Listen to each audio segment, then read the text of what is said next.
তুমি যদি থাকতে আমার একাকিত্বের গল্পগুলো হয়তো এতটা ভারী হতো না। রাত জেগে চোখের নিচে কালো দাগ পড়তো না।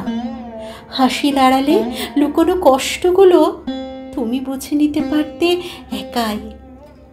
তুমি থাকলে প্রতিদিন সকালে একটা বার ভালোবাসি শুনে দিনটা শুরু হতো। তোমার হাতটা ধরে হাঁটলে এই পৃথিবীটাকেই স্বর্গ মনে হতো। তুমি থাকলে আমি হয়তো আর কাউকে বোঝাতে যেতাম না আমি কতটা কষ্টে আছি। তোমার একটুখানি পাশে থাকায় সব ব্যথার ওষুধ হয়ে যেত। কিন্তু তুমি নেই, আছো কেবল স্মৃতির পাতায়। আর আমি প্রতিদিন ভাবি যদি তুমি থাকতে তাহলে হয়তো সুখ আমার হতো। বুকে যন্ত্রণা, মনে কষ্ট আর মুখে একরাশ হাসি নিয়ে তোমাদের দেবলীনা আজকে আবার হাজির হয়ে গেছে তোমাদের সামনে। শুভ সকালের অনেক অনেক শুভেচ্ছা জানাই সবাইকে। আর সিঙ্গেল মাদার দেবলীনাস লাইফস্টাইলে তোমাদের সবাইকে আরও একবার অনেক স্বাগত। আজ সকালে উঠে একটু পরিষ্কার পরিচ্ছন্নের কাজে লেগে পড়েছি মা মেয়ে। কিছুদিন হলো বিছানার চাদরটা পাল্টানো হয়নি, তো মাকে বললাম আজ যখন মেয়ে এখন পড়তে বসেছে ম্যামের কাছে, চলো এই কাজটা করে নিই। বিছানার চাদর, বালিশের কভার, পাঁচ বালিশের কভার সব কিছুই চেঞ্জ করে নিই, নাহলে আর সময় পাবো না। সময় তো একটু দরকার, সব কিছু সময় মেনটেন করে করতে হয়। এদিকের কাজ ওদিকে, ওদিকের কাজ ওদিকে। একদিকের কাজ যেদিন একটু কম থাকে তখন এগুলো করে নিতে হয়।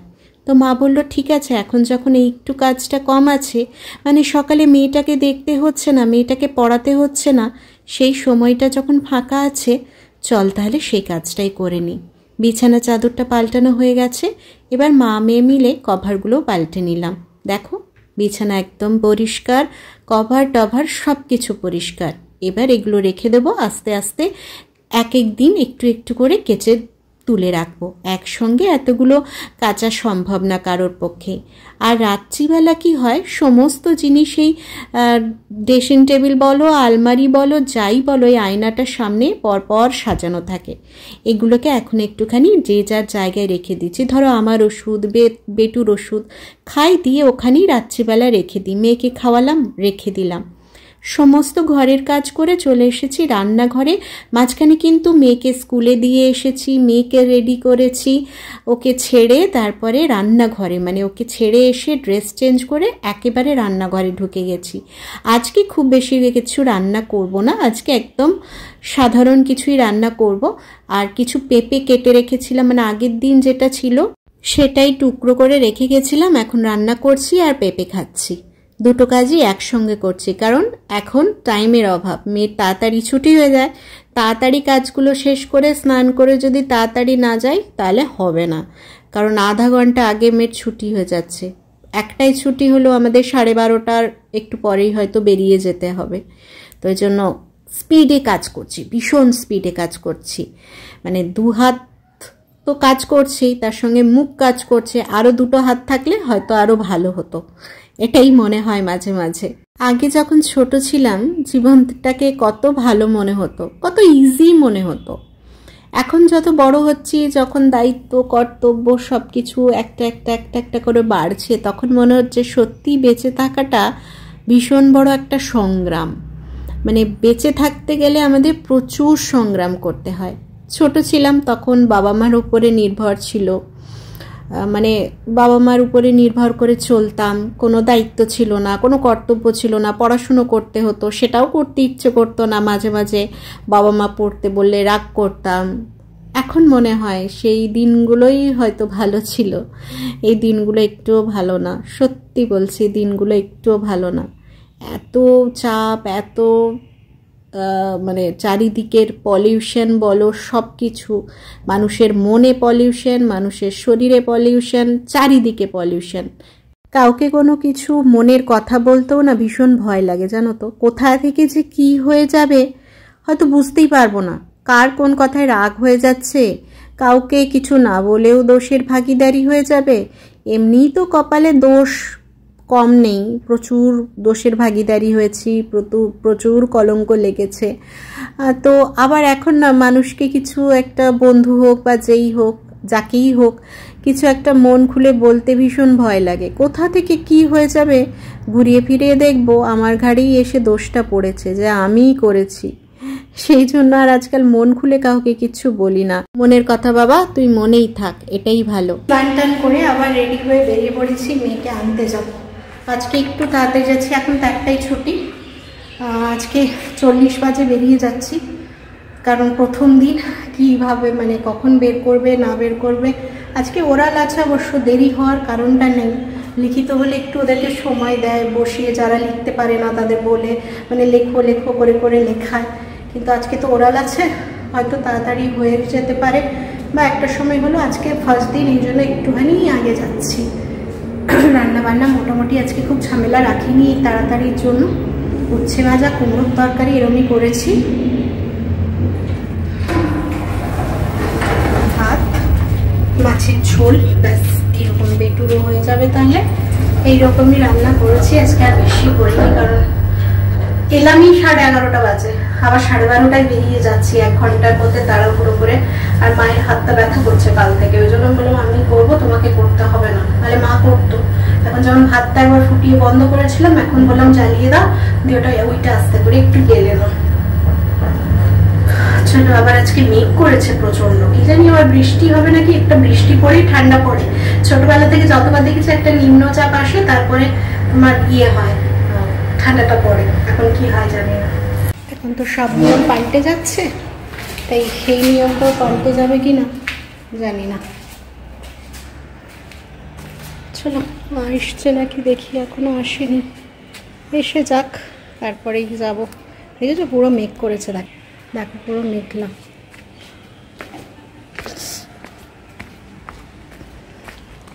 মেয়েকে নিয়ে হঠাৎ করেই ডাক্তারের কাছে যাচ্ছি, তো মানে এখন কটা 5টা বাজতে যায়, হুট করেই যেতে হচ্ছে। কি জন্য আমি সেটা এসে বলবো, আগে একটুখানি ওকে নিয়ে ঘুরে আসি। চলো, এই যে এইদিকে এইদিকে বেটো, এই যে ওকে নিয়েছি আর আমিও বেরিয়ে গেছি। তাড়াতাড়ি করে যাই, ডাক্তারটা দেখিয়ে আসি। এই বাবা কোথায় এলাম, এটা কাজ করছে না, মানে হঠাৎ করে টেনশনে না মাথা কাজ করছে না। জিতে নামার জায়গায় 2-এ বেরিয়ে গেছি। 2টা টেপা ছিল আগে থেকে, হয়তো দাঁড়িয়েছে, আমরা হচ্ছে জি এসে গেছে। সত্যি বলছি মাথা কাজ করছে না হঠাৎ করে। চলো চলো, একটু খুলবে দেখি।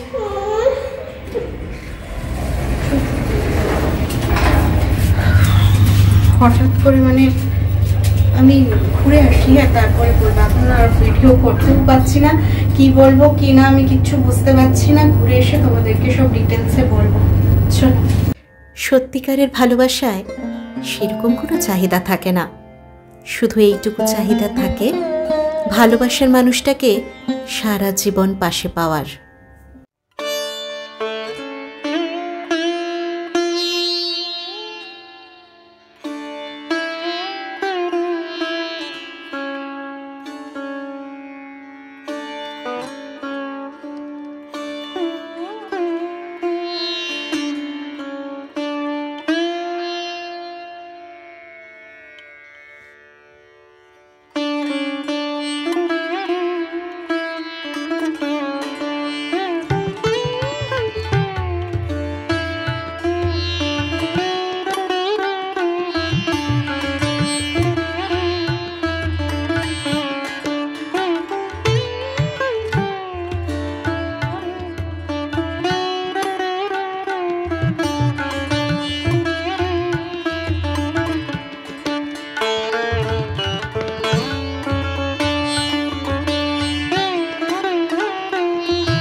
ডাক্তার দেখিয়ে নিয়ে চলে এলাম। এই তো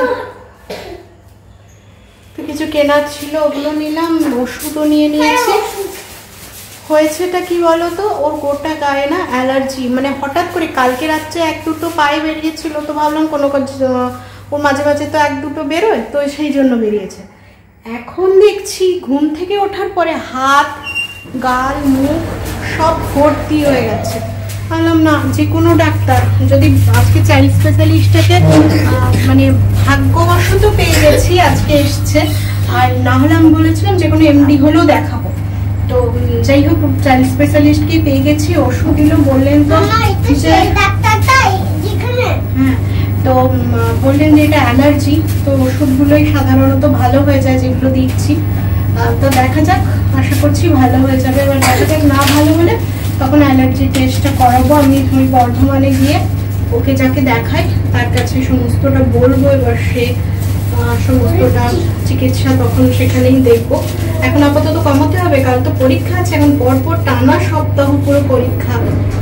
ওই জন্য আমি আরও ছুটি নিয়ে গেলাম, যদি বাড়াবাড়ি হয়ে যায় তখন আমি কমাতে পারবো না, পরীক্ষাটা আছে। পরীক্ষা না থাকলে এত টেনশন করতে না, আস্তে আস্তে কমবে। কিন্তু তোমার পরীক্ষাটা আছে বলেই আমি ছুটি গেলাম। গোটা মুখে ঢুকে হাতের তেল চেটোতে বেরিয়ে যাচ্ছে, বুঝতে পারছো?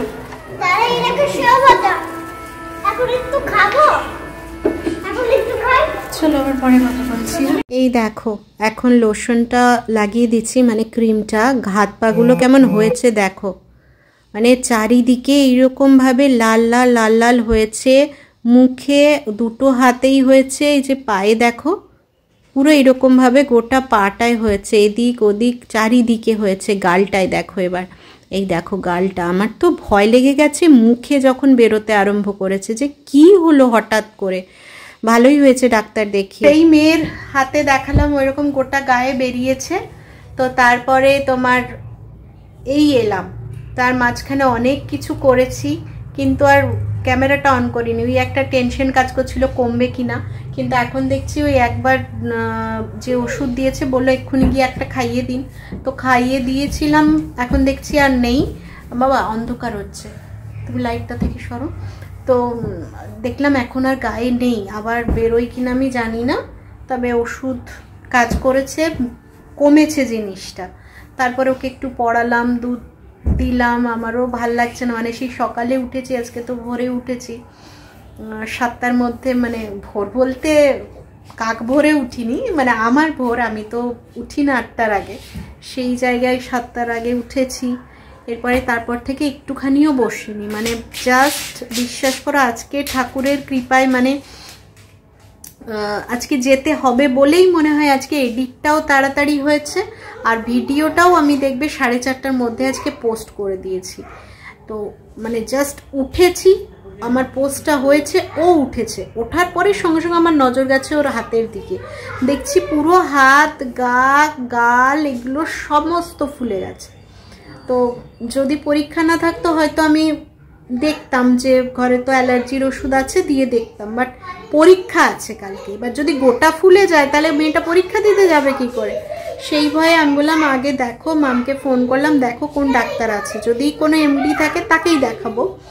আর তারপরে আজকে ভাগ্যবশত আবার ওদের চাইল্ড স্পেশালিস্টটাই ছিল, তো সঙ্গে মানে আমি 10 মিনিটও দেরি, ওরা বলছে যে ডাক্তারবাবু ঢুকছেন, আমি এখান থেকে আমার যেতে যে 2 মিনিট সময় লেগেছে, কাছেই বসেন একটু দূরে, ওরা ওকে রেডি করেছি, মা করে দিয়েছে, আমি নিজে রেডি হয়েছে, হাত ধরে আর টেনে টেনে ছুট দিয়ে দেখিয়ে নিয়ে এসে ওষুধ, একদম ওষুধ কিনে ঘরে ফিরেছিলাম, ওষুধটা খাইয়ে এখন মোটামুটি বেটার আছে। তবে মানে অ্যালার্জির ওষুধ মানেই বুঝতে পারছো ঘুম হবে, তো কালকে আবার সকালে উঠতে হবে, ম্যাম আসবে, তো আমি ওই জন্য বললাম যে তাড়াতাড়ি খেয়ে ঘুমিয়ে পড়। ঘুমটা অ্যালার্জির ওষুধ খেলে আমরাই জানি কেমন ঘুমায়, আর অত ছোটো বাচ্চা, তো ওই নানা রকম চিন্তা ভাবনা করে আর ভিডিওটা অন করা হয়নি। মাঝখানে ওকে একটুখানি রিভাইজ করালাম কালকে যা আছে, দিয়ে এখন ও খেলছে, মোটামুটি রিভাইজ করানো হয়ে গেছে, ওদিকে রুটিও হয়ে গেছে। তো আমি বললাম চা, আজকে ভিডিওটা করবো না বলেও টুকটুক করে একটু একটু করে করেছি, যা যেমন পেরেছি, যখন ইচ্ছে হয়েছে নিয়েছি, করেছি। তো বললাম যা, আজ সন্ধেবেলা থেকে তো আর এলামই না, মানে ডাক্তার দেখিয়ে এলাম, মানে কখন কি যে আসে বিপদ তুমি মানে ভাবনার বাইরে। এটা হঠাৎ করে উঠকো, মাসের শেষ উঠকো ঝামেলা এসে উপস্থিত, মানে এটা ছিল না। আর বিশ্বাস করো ও কোনো না মানে অ্যালার্জি জাতীয় জিনিসও খায়নি, তাহলে কেন হলো? তো আমি বললাম যেটা মাঝে মাঝে হচ্ছে তাহলে কি একবার মানে ব্লাড টেস্টটা করাবো। তো ডাক্তারবাবু তো এখন বললেন এটাতে কমে যাবে, সেরকম তো হচ্ছে না, দেখা যাক। তো আবার যদি রিপিটেড হয় তাহলে আমি বর্ধমান তো যাবই, ওর ভ্যাকসিন আছে ওখানেই দেবো, ওখানেই দিই যখন ওই ডাক্তারবাবুর কাছে দিই ছোটোবেলা থেকে। তো ওর ভ্যাকসিন আছে দুটো, 4 বছর 5 বছরে যে ভ্যাকসিন থাকে দুটো আছে, তো সেই দুটো দেবো। তখন আমি দেখাবো, বলবো যে এরকম মাঝে মাঝে বেরোয়, তার জন্য যদি ব্লাড টেস্ট করাতে বলে অ্যালার্জি টেস্ট, তাহলে আমি করিয়ে নেবো যে ওর কী থেকে অ্যালার্জি হচ্ছে। আমাকে তো জানতে হবে জিনিসটা, মাঝে মাঝেই হচ্ছে মানে মাঝে মাঝে হচ্ছে কি একটা দুটো জায়গায় বেরোচ্ছে মশা কামড়ানোর মতো, তারপরে কমে যাচ্ছে। হয় আমার কাছে অ্যালার্জির ওষুধ থাকে, তখন দিয়ে দিলাম, কমে গেল, আর হলো না, আবার কিছুদিন পর হচ্ছে, কিন্তু সেটা তো ঠিক নয়। কেন হচ্ছে আমাকে কারণটা জানতে হবে।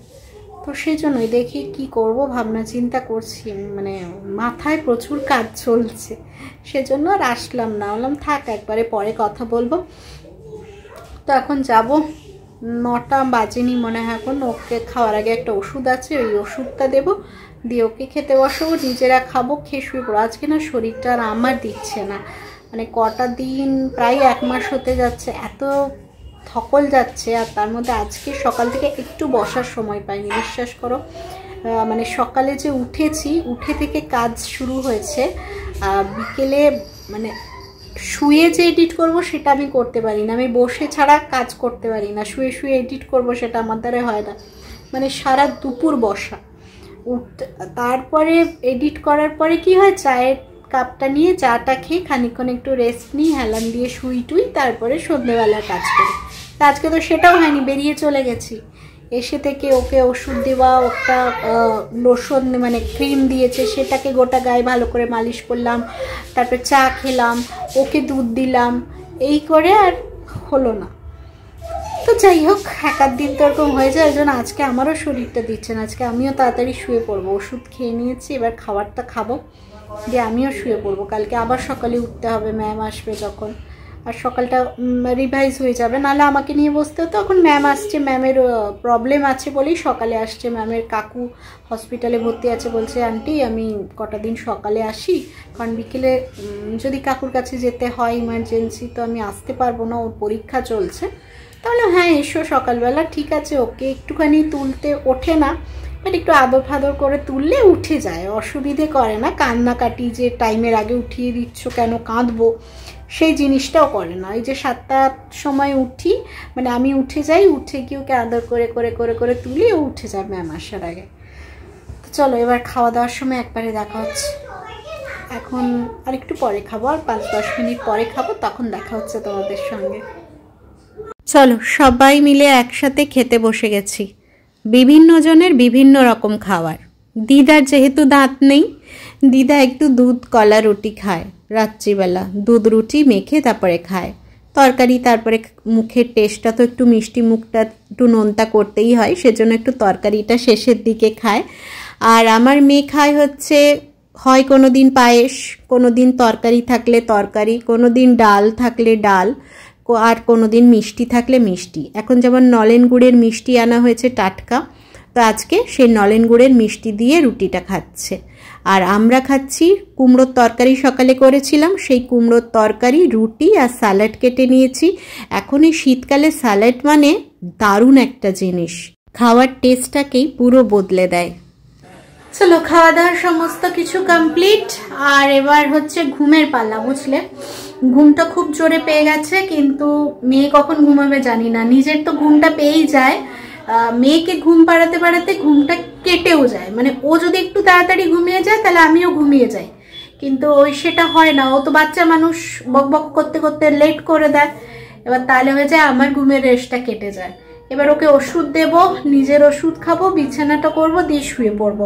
আর আজকে না বেশ একটু শিরশির করছে, মানে মেঘলা ওয়েদার ছিল তো, ওই জন্য শিরশির করছে গাটা। তো চলো আজকের ভিডিওটা এখানেই শেষ করছি। আমার ভিডিওগুলো যদি ভালো লাগে তাহলে অবশ্যই একটা লাইক কমেন্ট শেয়ার করো, পাশে থেকো। আর একটা দিদি বলেছো হাইপের কথা বলতে, হ্যাঁ দেখবে যেখানে তোমরা কমেন্ট করছো ওইখানে কমেন্টের পাশে স্ক্রল করলে একটা হাইপ বলে অপশন আসছে, ওখানে কিছু পয়েন্ট থাকে, ওইটা যদি তোমরা আমাকে দিতে চাও তাহলে ওই পয়েন্টগুলো আমাকে দিতে পারো, তাহলে আমার এগিয়ে যেতে সুবিধে হবে। হয়তো তোমরা অনেকেই জানো না, সেই জন্য বলে দিলাম। আর দিদিকে থ্যাঙ্কস যেটা তুমি বললে বলার জন্য। তো ওই হাইপটা করতে পারো। মেসেজ যেখানে লিখছো, যেখানে মেসেজ শো করছে তার পাশে এরকম স্ক্রল করবে, দেখবে হাইপ বলে অপশনটা আসবে, ওখানে তোমরা হাইপ দিতে পারো। তো আশা করব নিশ্চয়ই দেবে। তো চলো আজকের মতো টাটা, গুড নাইট। আবার কালকে সকালে দেখা হচ্ছে নতুন কোনো ভিডিওর সাথে। ভালো থেকো, সুস্থ থেকো, টাটা।